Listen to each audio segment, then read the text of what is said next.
नमस्कार. मराठी व्याकरणात ना काही शब्द असे असतात जे दिसायला अगदी सोपे वाटतात, पण ते तयार कसे होतात याच्यामागे एक भन्नाट गोष्ट लपलेली आहे. आज आपण अशाच साधित शब्दांमागचं रहस्य उलगडणार आहोत. आता हे शब्द म्हणजे काही मूळ शब्द नाहीत. भाषेतल्याच दुसऱ्या शब्दांपासून एका खास प्रक्रियेने ते बनतात. चला तर मग बघूया हे सगळं घडतं तरी कसं. स्पर्धा परीक्षांमध्ये अनेकदा आपली गाडी नेमकी याच साधित शब्दांवर अडकते. खरंय की नाही? म्हणजे एखादा शब्द उपसर्ग घटित आहे की प्रत्यय घटित, किंवा तो पूर्णाभ्यस्त आहे की अंशाभ्यस्त, याच चक्रात आपण अडकतो आणि आपले हक्काचे गुण जातात.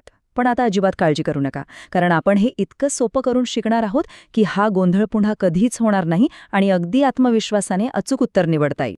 तर हा विषय एकदम पक्का करण्यासाठी आपण 5 सोप्या टप्प्यांमधून जाणार आहोत. सगळ्यात आधी शब्दाचं मूळ कसे ओळखायचं ते बघू. मग त्याच्या आधी आणि नंतर काय लागतं ते समजून घेऊ. त्यानंतर शब्दांच्या पुनरावृत्तीचे वेगवेगळे प्रकार आणि त्यातले अवघड सापळे कसे ओळखायचे हे शिकू. आणि हो, सगळ्यात शेवटी परीक्षेसाठी एक खास चीट शीट सुद्धा आहे. चला मग सुरू करू. चला तर पहिला विभाग सुरू करूया. शब्दांचे मूळ. साधित शब्दांच्या अगदी पायाभूत संकल्पनेपासून सुरुवात करू. हे शब्द नक्की तयार कसे होतात आणि त्यांना साधित असं का म्हणतात हे सगळं नीट समजून घेऊया. साधित शब्दांची कल्पना आहे ना, ती एका इमारतीसारखी आहे. प्रत्येक साधित शब्दाला एक मूळ किंवा पाया असतो आणि त्यावरच तो शब्द उभा राहतो. म्हणजे हे शब्द स्वतंत्र नसतात. ते भाषेतल्या मूळ शब्दांवर, ज्यांना आपण सिद्ध शब्द म्हणतो, किंवा धातू म्हणजे क्रियापदाचं मूळ रूप, यांच्यावर काहीतरी प्रक्रिया करून बनवले जातात. सोप्या भाषेत सांगायचं तर कर या धातूपासून करणार हा शब्द साधला जातो. म्हणूनच तो एक साधित शब्द आहे. आता साधित शब्द बनवण्याचे मुख्य मार्ग आहेत 4.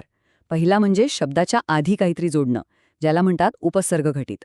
दुसरा म्हणजे शब्दाच्या शेवटी काहीतरी जोडणं, तो झाला प्रत्यय घटित. तिसरा आहे 2 शब्द एकत्र आणणं, म्हणजे सामासिक. आणि चौथा म्हणजे शब्दाची पुनरावृत्ती करणं, म्हणजे अभ्यस्त. खरं तर सामासिक शब्द हा स्वतःमध्येच एक खूप मोठा आणि महत्त्वाचा विषय आहे, ज्यावर आपण नंतर कधीतरी सविस्तर बोलू शकतो. त्यामुळे आज आपण बाकीच्या 3 प्रकारांवर, उपसर्ग, प्रत्यय आणि अभ्यस्त, यांवर आपलं लक्ष केंद्रित करणार आहोत. तर मग विभाग 2. शब्दांच्या आधी आणि नंतर. चला, उपसर्ग आणि प्रत्यय म्हणजे काय ते समजून घेऊया.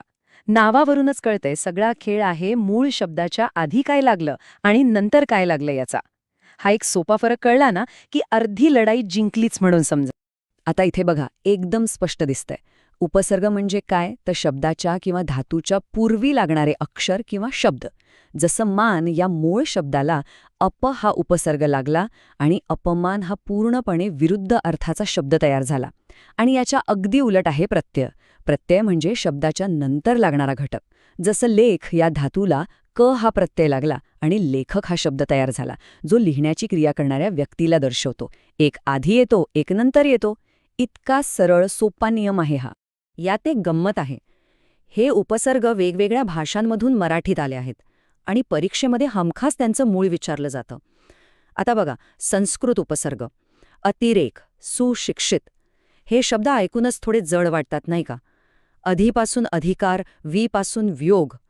या उलट मराठी उपसर्ग, आडनाव, भरदिवसा, निकामी, हे अगदी अस्सल मराठी वळणाचे आहेत. आणि मग येतात पारसी किंवा अरबी उपसर्ग, गैरसमज, बिनचूक, सरपंच. हे शब्द ऐकले की लगेच लक्षात येतं की हे आपले मूळ मराठी शब्द नाहीत. प्रत्ययांचे सुद्धा 2 मुख्य प्रकार आहेत, कृदंते आणि तद्धिते. आता ही नावं अवघड वाटली तरी नियम अगदी सोप्पा आहे. फक्त एकच गोष्ट बघायची की प्रत्यय लागलाय कशाला.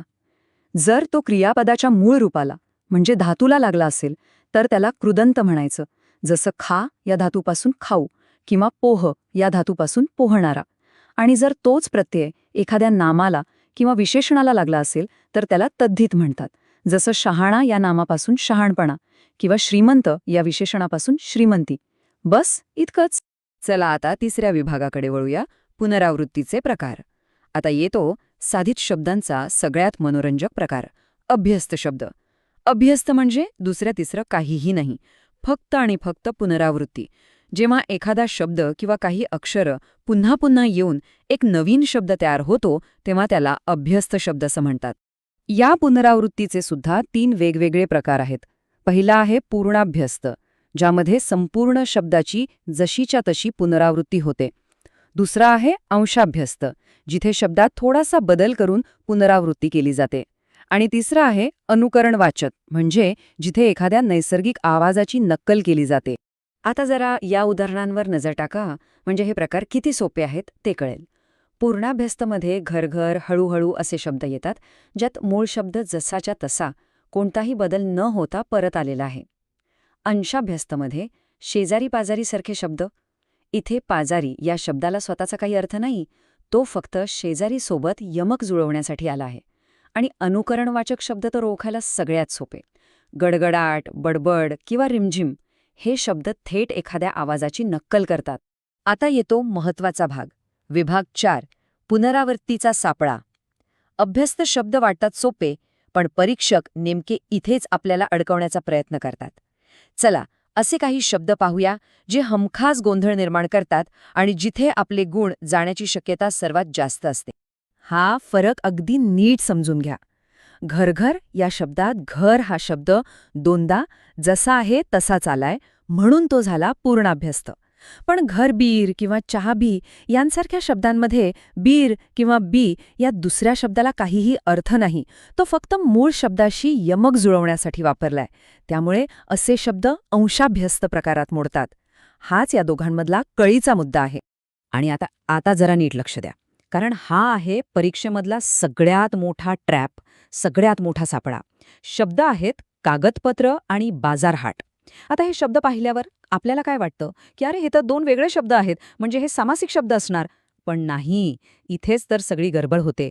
व्याकरण काय म्हणतं माहितीये? जेव्हा 2 जवळजवळ सारख्याच अर्थाचे शब्द एकत्र येतात ना, जसं कागद आणि पत्र किंवा बाजार आणि हाट, तेव्हा ते एकाच संकल्पनेची पुनरावृत्ती मानली जाते. आणि म्हणूनच त्यांना सामासिक नाही तर अंशाभ्यस्त गटामध्ये टाकलं जातं. हा मुद्दा अगदी डोक्यात पक्का करून ठेवा. चला, शेवटच्या टप्प्याकडे जाऊया. विभाग 5, परीक्षेसाठीची चीट शीट. आत्तापर्यंत आपण जे काही शिकलो ते परीक्षेसाठी एकदम पक्क करूया. या शेवटच्या भागात आपण काही महत्त्वाचे मुद्दे आणि वारंवार विचारले जाणारे शब्द पाहणार आहोत, जेणेकरून परीक्षेत अजिबात गोंधळ उडणार नाही. हे काही शब्द आहेत जे परीक्षेमध्ये पुन्हा पुन्हा येतात आणि हमखास गोंधळात टाकतात. टाकाऊ आणि शिकाऊ हे शब्द टाकणे आणि शिकणे या धातूंना उ हा मराठी प्रत्यय लागून तयार झाले आहेत, म्हणून हे झाले मराठी कृदंते. गुलामगिरी आणि दुकानदार या शब्दांमध्ये गिरी आणि दार हे फारसी भाषेतून आलेले प्रत्यय आहेत, हे लक्षात ठेवायचं. आणि दगड बिगड हा तर अंशाभ्यस्त शब्दाचा एक उत्तम नमुना आहे, जिथे बिगड या शब्दाला काही अर्थ नाही. उपसर्ग कोणत्या भाषेतून आला आहे हा प्रश्न तर अगदी ठरलेला असतो. त्यासाठी ही यादी पाठच करून ठेवा. गैर, दर, हर, बे, बिन आणि सर. जर एखाद्या शब्दाच्या सुरुवातीला यापैकी कोणताही उपसर्ग दिसला तर डोळे झाकून फारसी अरबी हे उत्तर निवडायचं. उदाहरणार्थ गैरहजर, दररोज, हर एक, बेफिकीर, बिनचूक, सरपंच. ही एक सोपी ट्रिक आहे. आणि आता सगळ्यात महत्त्वाचा मुद्दा, साधित शब्दांवरचा कोणताही प्रश्न सोडवण्याचा हा एकच सुवर्ण नियम आहे. दिलेला शब्द फक्त फोडून पाहायचा. जर मूळ शब्दाच्या आधी काहीतरी जोडलेलं दिसलं तर तो झाला उपसर्ग घटित. शब्दाच्या नंतर काही जोडलेलं आढळलं तर तो झाला प्रत्यय घटित. आणि जर शब्दात कोणत्याही प्रकारची पुनरावृत्ती दिसत असेल तर तो नक्कीच अभ्यस्त शब्द आहे. या एका नियमाने अनेक प्रश्न अगदी सहज सुटते. तर मग साधित शब्दांचा जो काही गोंधळ होता तो आता दूर झाला असेल अशी आशा आहे. आता पुढच्या वेळी जेव्हा कोणताही नवीन किंवा अवघड शब्द समोर येईल तेव्हा घाबरून न जाता त्याची फोड करून त्यामागचं रहस्य उलगडण्याचा प्रयत्न नक्की करा. कारण व्याकरणाचा अभ्यास हा रटाळ नसतो, तो शब्दांच्या मागे दडलेल्या गोष्टी शोधण्यासारखा खूप रंजक असतो.